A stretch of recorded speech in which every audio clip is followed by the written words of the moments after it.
knee, while the fingertips seduced it. The nails flayed off the kneecap.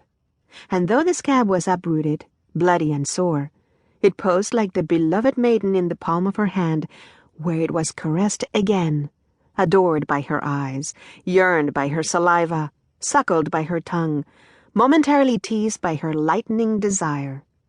After having sucked and nibbled and kneaded it, she spit it out, stepped on it with her big toe, then picked it up and flicked it in the sink. She turned on the faucet and flushed it down the drain. Detached from her roots and whims, she restlessly searched for another star, another match to light a fire under her kettle of yearnings, a concrete, objective goal, a grain of sand to roll between her fingertips, a warm breadcrumb where she could stop to think for a moment, or sleep in the tenderness of what she touches. In doing so, somewhat obsessively, her breathing began to sound like the breathing of a wary animal, and its caution, deliberately slow and deep, began to sound like the breathing of a surgeon about to make the first incision. She gently placed the bloody wound in her mouth, the blister's sheath in her mouth, and played with all the different textures she found on her body. The snot and crud from her eyes were her dolls and toys, and she played hide and seek and stuck them to different parts of her body like a stamp collector, all while listening to slow and deliberate music, while feeling some deep desire to push out, to breathe in, to breathe out, in and out, in and out. There she was, excavating a cave with the knuckles of her forefingers pressing against a hole, when slowly out wriggled the profile of a white worm.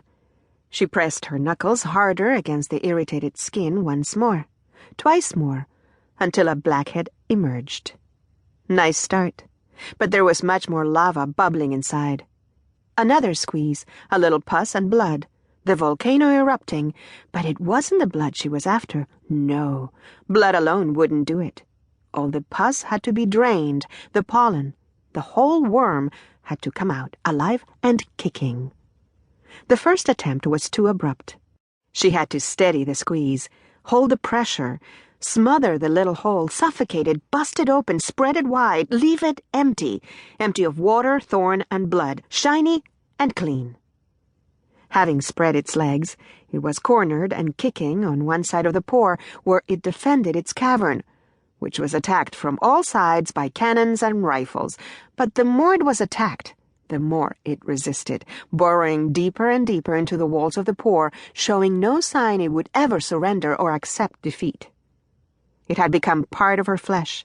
It had lived in plenty of other pores around the wings of her nostrils, and had sealed them all with blackheads.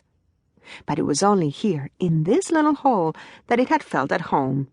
Yes, it was a cave-dwelling nomad, but right here, in this little hole, it had settled down, incognito. It had tried to keep a low profile, having learned its lesson from other places, having been ousted for wanting to shine bright and sunny, for pretending to be a thorn, for being light. But now it was hiding its crest, hiding its misery, its bitterness. At first she thought it was a mole, until she noticed the edge, the crest, and squeezed it furiously because she had been fooled. She wet the open pore with some water. This time it won't get away.